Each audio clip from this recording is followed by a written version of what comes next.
देखिए, बंगाल में जो सबसे बड़ी शिकायत रही है कि जो कुछ कार्यकर्ताओं के साथ चुनाव देने का हुआ उस पर भाजपा ने ध्यान नहीं दिया है, उसके राज्य सरकारों पर भी लगती है।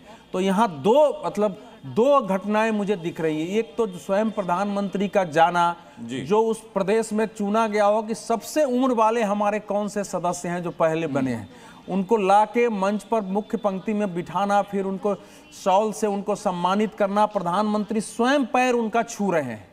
और 200 ऐसे परिवार के लोगों को वहां बुलाया गया है जिनके किसी कोई न कोई व्यक्ति तृणमूल संघर्ष में या फिर वामपंथियों से लड़ते हुए उनकी हत्या हुई हो, वो बलि चढ़े हों।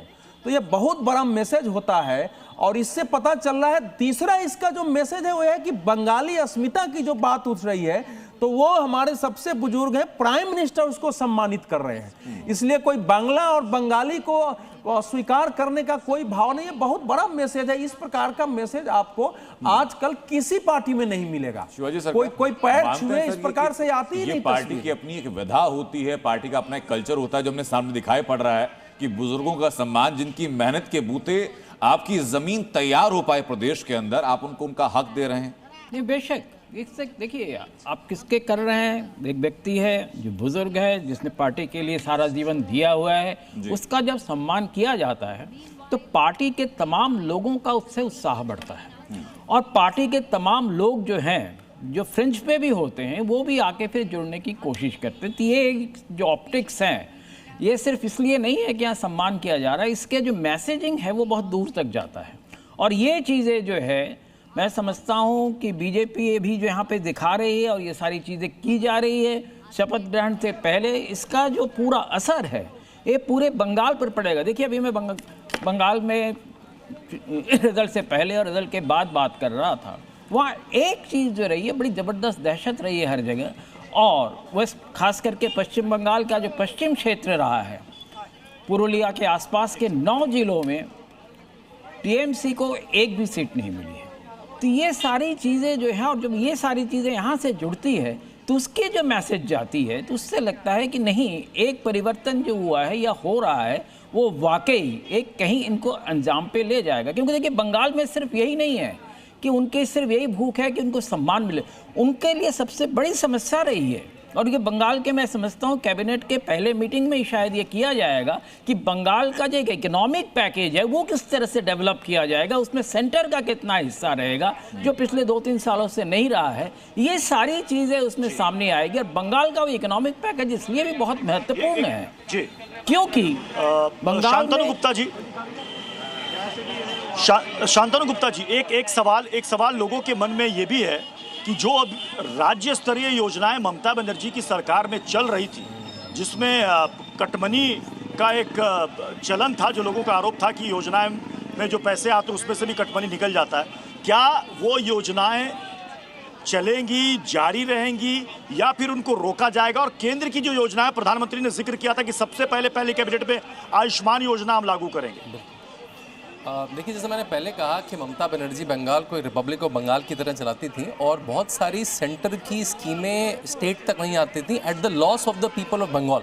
मैं आपको उदाहरण देता हूँ, 2019 का पीएम किसान आई, जिसमें 2000 रुपये की 3 किस्त 6000 रुपये मिलते थे और सब स्टेट सरकारों को अपने अपने किसानों का डेटा देना था। ममता बनर्जी ने 2 साल तक डेटा नहीं दिया, ये सोच के कि अगर खातों में पैसा जाता है तो नरेंद्र मोदी फेमस हो जाएंगे, उनका ब्रांड बन जाएगा। और 2021 के चुनाव के बाद उन्होंने दिया, और नरेंद्र मोदी की देखिए बात क्या रही कि उन्होंने 2 साल का एरियर दिया सारे किसानों को।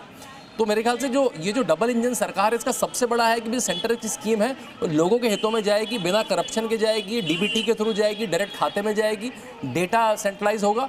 और कैलकाटा जो इतना बड़ा रीजन है, जो एक टेक रीजन बन सकता है, जो इन्वेस्टमेंट रीजन बन सकता है, मतलब कैलकाटा जो मुख्य धारा में आएगा, ये 2 चीज़ें मुझे लगता है हमें बहुत जल्दी नहीं, लेकिन 6 महीने से 1 साल में देखने को मिलेंगी।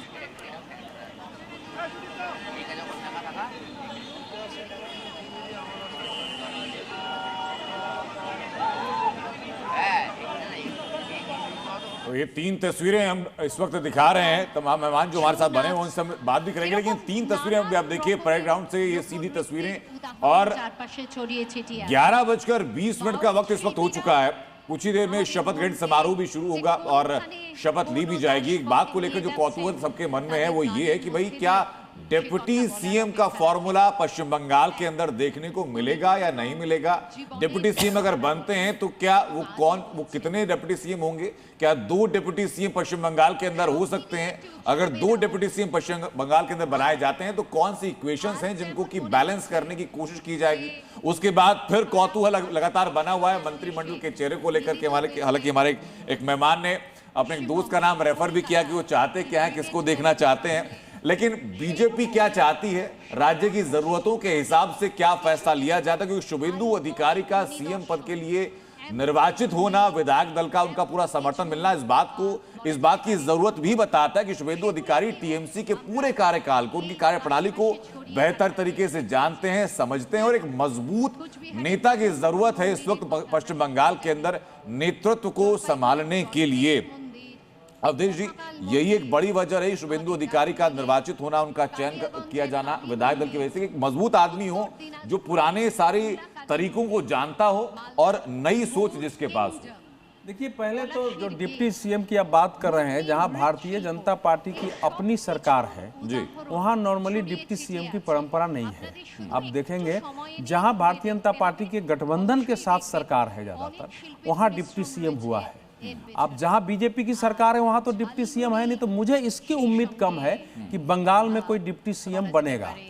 तो नहीं, उत्तर प्रदेश अब बता रहे हैं, उत्तर प्रदेश का एक उत्तर प्रदेश छत्तीसगढ़ में ही बना है, सॉरी हाँ। लेकिन नॉर्मली मतलब जहां जैसे राजस्थान है, मध्य प्रदेश है, असम है, अरुणाचल प्रदेश है, इन सब जगह सीएम नहीं बनाया गया है।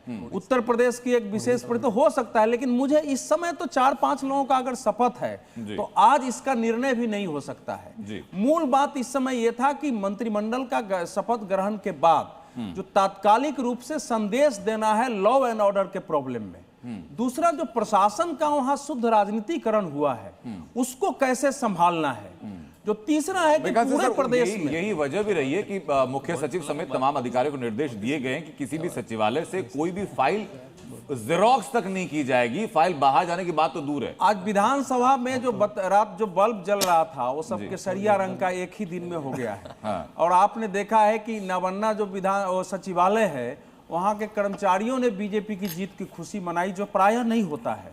तो एक वातावरण है, तो जैसे टोल असुलना जो था वो तो ऐसे ही जनता ने ही रोक दिया। मैं जरा इधर की भी तस्वीर दिखाना चाहूंगा, मैं जरा इधर की भी तस्वीर दिखा दूं पीसीआर। ये देखिए जहां से इस वक्त मैं खड़ा होकर लाइव कर रहा हूं, ये देखिए लोगों की भीड़ यहाँ पर इकट्ठा हो गई है। नहीं, अब ये बताइए, नहीं नारेबाजी तो हो गई। मैं सुबह से जिंदाबाद जिंदाबाद सुन रहा हूँ।